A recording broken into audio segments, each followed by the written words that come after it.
I'm ready for my close-up. Hey guys, today we're going to talk about something that's very, very important to all of us in the packaging industry, and you are part of the packaging industry if you're using packaging for your product, and so this is important to you as well, which is environmental impact on or from packaging. Okay, so what impact is your packaging having on the environment? Now, with us particularly in the food and pet food industry, we're at kind of a crossroads, right? We kind of have a dilemma. And the dilemma is that plastic provides very specific protection and barrier properties for food products. That means strength protection in distribution so that the bags don't break, and more importantly, protection from oxygen and moisture.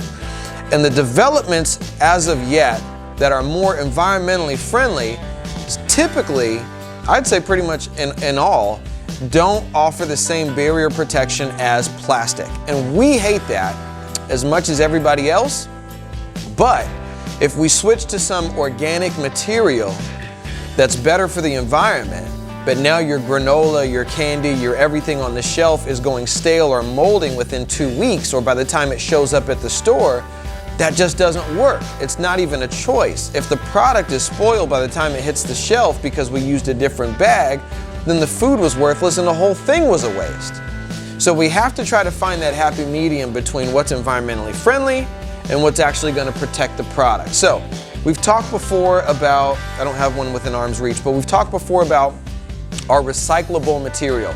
Look that up if you want to understand more about our recyclable bags. It's a common plastic, but it's recyclable under recycling number 5. It's a very commonly collected household type of plastic, which is PP, polypropylene. We've got 2 different versions. We've got a standard and we have the high barrier. It can be printed in full color. If you're not looking for a plastic, or if you just really don't want to use plastic, and if you don't require super high barrier properties, meaning your product isn't really sensitive to oxygen or moisture, and you could maybe kind of package it in something that's just a paper base, then here's the option that might work for you, okay? So here we have our fully plant-based, I always have to look at my monitor to make sure you're seeing what I'm trying to show you. So here we have a fully plant-based bag, okay? This bag is made up of 2 layers. One layer is Kraft Paper, white Kraft Paper. We prefer white Kraft Paper because it prints better. And it kind of also gives you a nicer, not a nicer, but a better background maybe for printing rather than brown. But it also does come in brown. Okay, so white Kraft Paper or brown Kraft Paper. This one's white Kraft Paper.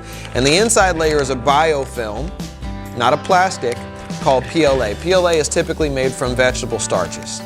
Okay, so the differences between something like this and a standard kind of conventional plastic bag. Let me go over those for you quickly. 1, let's talk about barrier properties. The barrier properties for this compared to plastic, it's not good. I'm gonna be honest with you. This is, you might as well consider this very similar to packaging your product in like a paper bag, okay?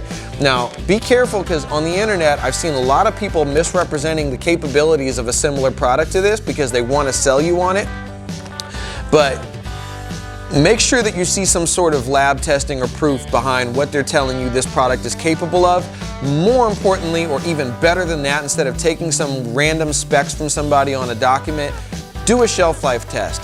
Get a bag sample from whoever you're working with that's offering you a plant-based bag.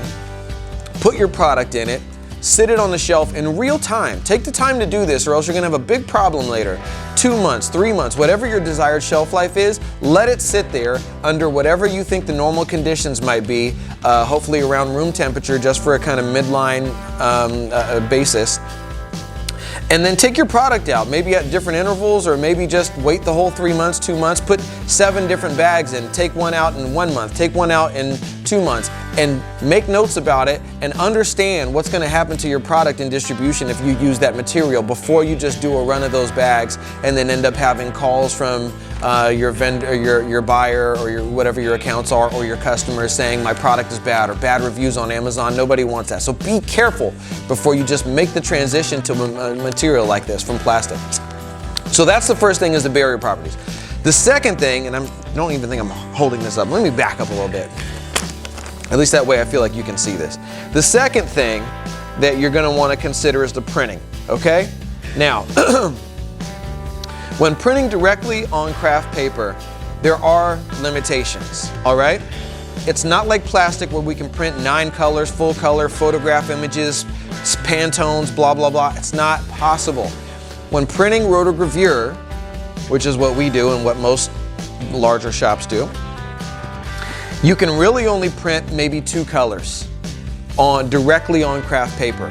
Now, if we print it on plastic and laminate it on top of Kraft paper, that's a different situation. We can do full color. But when we're using just Kraft Paper PLA and printing directly on the Kraft paper, A, you can only do really up to 2 colors. B, it's gotta be simple artwork. It can't be crazy artwork with gradients of those colors and trying to make 7 colors out of 1 color. It won't work.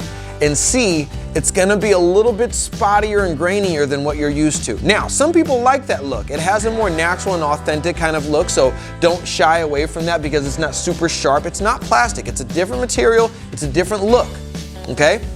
So know that going into it. And we can also help you develop the right artwork that's gonna come out the best on this type of material with this type of process. So let's work together if you're developing something for this type of material, and we can kind of help you figure out what won't work out, what's gonna be the best way to go about it. But just go into it with that understanding that it is not plastic, it's going to look a little bit different, and there are some restrictions. So that's the other thing. Now the third thing that I would keep in mind is kind of tensile strength. So puncture resistance, breakage. A bag like this, made from this natural material, it's not going to be as puncture resistant as a bag made from plastic. It's not going to be as tear resistant. It tears a lot easier, it punctures a lot easier. If you have a heavy weight above 2 pounds, I wouldn't recommend this material. We've had people already have problems with this. I would say anything at maybe 1 pound and under, you're probably safe. Just make sure no sharp corners run into this bag because it's very easy. I should have brought let me even use this other bag that I have sitting here. Let's see if I can poke a hole in this bag just by using the corner of this bag. Let me see. That was weird, sorry dude. It's not that puncture resistant, but promise you, compared to normal plastic, it is absolutely going to be easier to tear, easier to break, and so you want to keep that in mind. And again, better be safe than sorry. Always test something before you just make a transition. So test the strength of this bag, send it through your entire distribution line, not just put your product in it and move it around and say this is good. Ship one to yourself, see how it comes out. Make sure that it's going to hold up well to any part of your process all the way through to your end consumer. Make sure that it's going to stand up to your process and it's going to be sufficient for your own particular needs, because everybody's process and needs are different. Nobody can tell you what's going to work for you. Only you're going to know what works best for you, so you have to test this. Now, all that being said, this is a fully plant-based bag.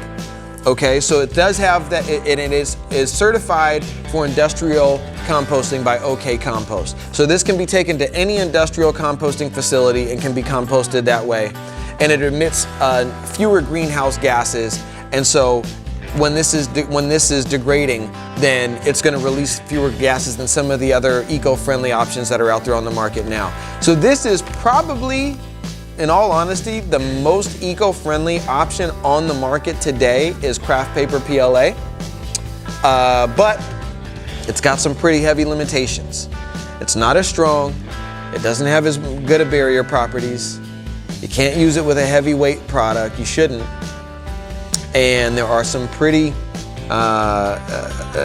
substantial limitations on printing. If none of those issues matter, or if you're able to work around those, this might be a really good option for you. So we're happy to send out samples of this. We can send you 2, 3, 4, 5 units of this. You can do some shelf life testing. You can see if this works for you, and if it does, then let us know. And we'd love to help out. We do have this, and we're one of the few people out there that'll give you accurate, honest information about this bag. A lot of people misrepresenting what this bag is capable of, so be careful and make sure you do your testing, all right? If you have any questions, you know the drill. info@hogpackaging.com. Thanks.